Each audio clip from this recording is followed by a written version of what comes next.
मंजिल उन्हीं को मिलती है जिनके सपनों में जान होती है। पंख से कुछ नहीं होता दोस्तों, सपनों से उड़ान होती है।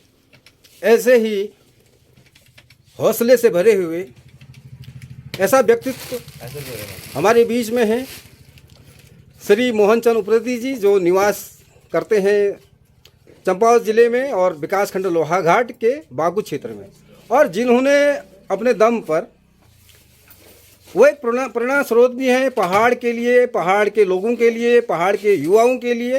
तो उन्होंने यहाँ पर अपना खुद का व्यवसाय स्थापित किया हुआ है। तो हम उनसे जानना चाहेंगे कि आप क्या संदेश हमारे, जिस तरह से मैं देख रहा हूँ यहाँ मिठाई भी है, यहाँ सब्जियाँ भी हैं, यहाँ फल भी हैं, और भी जो रोज़ के घर का डेली यूज़ का जो भी आपको या हमको सामान जिसकी भी ज़रूरत होती है, वो यहाँ हर चीज़ इनके यहाँ पर सुई से लेकर अगर संबल की मैं बात करूँ तो यहाँ पर उपलब्ध है। और इनका कहना है कि भाई अगर आपके पास क्वालिटी है, आपके काम में उत्कृष्टता है, आपके पास हुनर है, आप ईमानदारी से काम करते हैं, तो ज़रूर जो है आप समाज में एक नया मुकाम पाते हैं, एक नया संदेश लोगों को देते हैं, और समाज के लिए एक उदाहरण पेश करते हैं, समाज में एक नया आयाम प्रस्तुत करते हैं। तो उनके सुपुत्र भी हमारे साथ में हैं, जिन्होंने ये पूरा मैं देख रहा हूँ मिठाई से लेकर के जो है घर का जो सामान है सब कुछ है, ये पूरा इन्होंने ये वातावरण जो यहाँ लोगों को दिया है, ये सब सुविधाएं यहाँ पर दी हैं। तो मैं इनसे जानना चाहूँगा, सर ये प्रेरणा आपको कहाँ से मिली और कैसे आप इस क्षेत्र में आए, कुछ बताएंगे आप?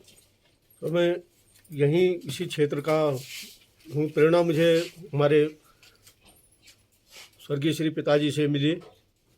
उनने हमें कुछ भाई नौकरी करने से अपना व्यवसाय करने के लिए कहा, लेकिन हमने उनके कहने पर ये अपनी निजी उससे धीरे धीरे चलाया छोटे स्तर से।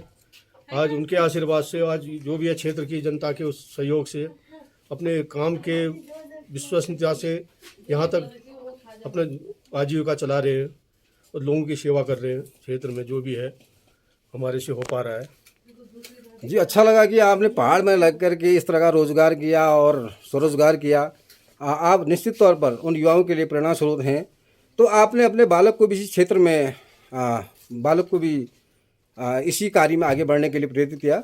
तो उनसे भी हम जानना चाहेंगे कि कैसा आपको लगा, कैसे मतलब आपको ये नहीं लगा कि मुझे दिल्ली जाना चाहिए या मुंबई जाना चाहिए, जैसे हम लोग सोचते हैं तो कि भाई हम दिल्ली में जाकर रोज़गार करें, मुंबई में जाकर बड़े शहरों में रोज़गार करें, आपने यहीं पर ये रोज़गार चुना, तो इसके पीछे क्या कहना चाहेंगे?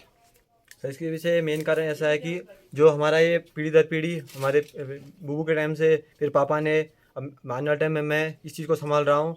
तो इसके लिए भी तो फ्यूचर में कोई ना कोई चाहिए ही। अब जरूरी थोड़ी ना है कि हम जाके दिल्ली जाके मुंबई जाके वहाँ नौकरी करें, दूसरे के यहाँ नौकरी करें। जरूरी नहीं, अगर अपने यहाँ अगर अपने लोकलिटी में अपने गांव घर में अगर हमको काम मिल जा रहा है तो उसमें कोई दिक्कत नहीं है हमें काम करने में। बिल्कुल, इनका जो मानना है वास्तव में अपने यहाँ पर अगर हम काम करते हैं, अपने लोगों को अगर हम यहाँ पर जोड़ते हैं, अपने क्षेत्र के लोगों को, निश्चित तौर पर ये हम सब के लिए, पहाड़ के लिए, यहाँ के युवाओं के लिए, यहाँ की जनता के लिए, सब सारे पहाड़ के लिए जो आज ये मानते हैं कि पहाड़ में रोज़गार नहीं है, पहाड़ में अर्थव्यवस्था की थोड़ा दिक्कत है, उन सब से हट करके इन्होंने इस परिभाषा को बदल दिया है कि यहाँ पर सब कुछ है, यहाँ रोज़गार भी है, यहाँ संसाधन भी हैं, यहाँ पर सड़कें भी हैं, यहाँ पर पूरा सारा आइटम आप प्राप्त कर सकते हैं, यहाँ पर हर चीज़ पहाड़ में आप पैदा कर सकते हैं। तो ये दोनों जो है पिता और पुत्र की जोड़ी को निश्चित तौर पर हम भी जो है विशेष इनका आभार व्यक्त करेंगे। और ये वास्तव में हम सब के लिए, पूरे पहाड़ के लिए एक प्रेरणा स्रोत हैं।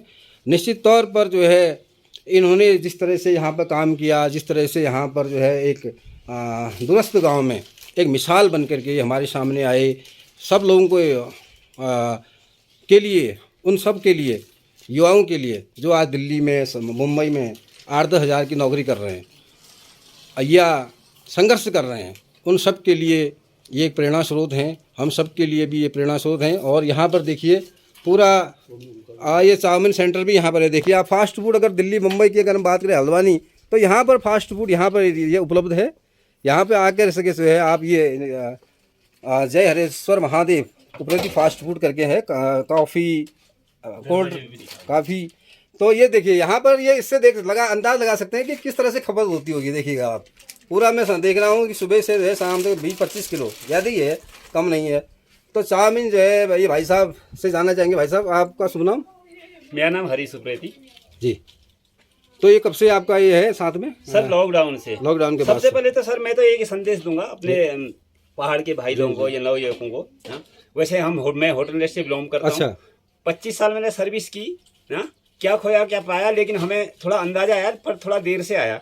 तब जो लोग कहते हैं ना कि यहाँ रोजगार नहीं है, या मतलब रोजगार नहीं है कहने का तो कोई सवाल ही नहीं। आपको बताऊं मैं, यहाँ सिर्फ रोजगार करने वाला नहीं है, वो केयरलेस हो जाता है, लोकलिटी है, कर नहीं पाता है ना। करके मैंने भी यही सोचा था कि यार नहीं कर पाऊंगा यहाँ पे। मैंने बोला चलो एक बार ट्राई तो करते हैं। लॉकडाउन हो गया था, सारे दरवाजे बंद हो गए थे। ठीक है, वैसे मेरी एक फैमिली है 4-5 आदमी की ना, पल तो रही है।